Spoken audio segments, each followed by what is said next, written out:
हिंगोली जिल्ह्यासह मराठवाड्यामध्ये सकाळी 8:45 वाजता भूकंपाचा हादरा झालेला आहे।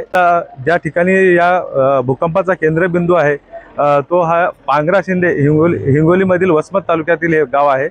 पांगरा शिंदे गावामध्ये सध्या आपण आहोत आणि येथील नागरिकांच्या आपण प्रक्रिया जाणून घेऊयात। काका, काय सांगाल, आज सकाळी आपल्या गावात भूकंपाचे तीव्र हादरा जाणवलेला आहे। कधीपासून हे भूकंप जाणवले जातात?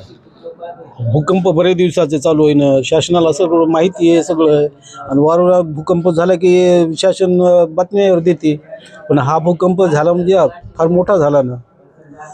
असं काय वाटलं सकाळी? आपण सकाळचा दिवस होता? हो, सकाळी आम्ही इथंच होतो, आम्ही बस स्टँडलाच होतो, काही माणसं घरात होते, घबराट झाला लोकांचा। आपल्यासोबत अजून काय गावकरी आहेत? काका, मला सांगा, सकाळी जो भूकंप झालेला आहे, मागील 2017 पासून गावामध्ये भूकंप होतात आपल्या जिल्ह्यामध्ये, मात्र आजचा भूकंप जो आहे तो मोठ्या प्रमाणावर जाणवलेला आहे। नेमके काय गावकऱ्यांना काय वाटलेलं होतं? आज तर काय गायकवाड्याला वाटलं बाबा, आज तर काय संकट आले, काय मोठं ते इतके जे लागले लोक पळायला, ते कोणी लेकरं पळायले धरायले, कोणी म्हातारी माणसं ते धरायले, कोणी काट्या घेऊन, असं म्हणजे असा भयभूत झालं, म्हणजे की ते माणसाला कोणाला काही कळत नाही काही। असं बार मोठा झाल्यामुळं वाटायला बाबा आता काय झालं या जगामध्ये, आता जे काय खिलेरीसारखं होते की काय होतं, ते लोकांना ते खिलेरीचं भेवाट लागलं बाबा। जसं आपला आता जे झालं ते का आपल्या गावात होते काय रे बाबा, एवढे लोक पळू लागले। मग आता करता काय असं?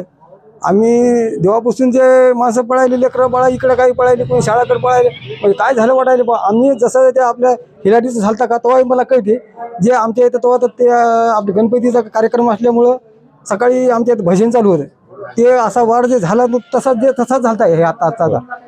प्रशासनाचं कोणी आपल्या गावात आलेलं आहे? आलतं म्हणायचं बाबा, आलतं म्हणायचं पहिले बी, मात्र आज 10-15 वर्ष झाले काहीच होईना ना।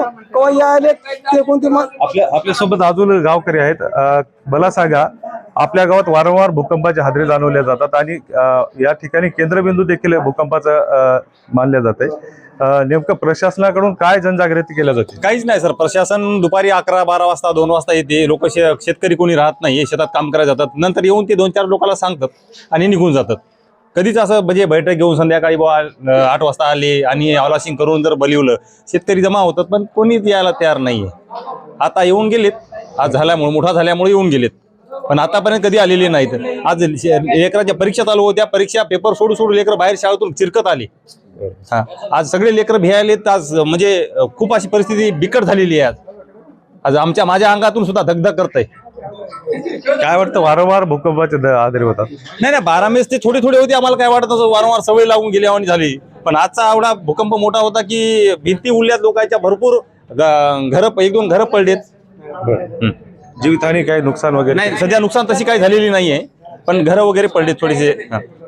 आपल्यासोबत अजून एक काका आहेत ज्यांनी खिलारीचा देखील भूकंप बघितल्याचं आहे।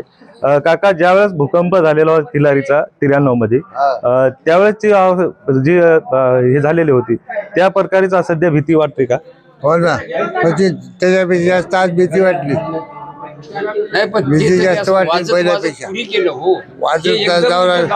पहिलं तर आज हाल, आता जागी आजचा भूकंप झाला, काय वाटतं मनात? जे असं धगधगच काय ते करायचं ना, आणि काही बी आवाज, आमचे आवाज निघणच, आणि बरोबर एवढा आवाज झाला आज सकाळी।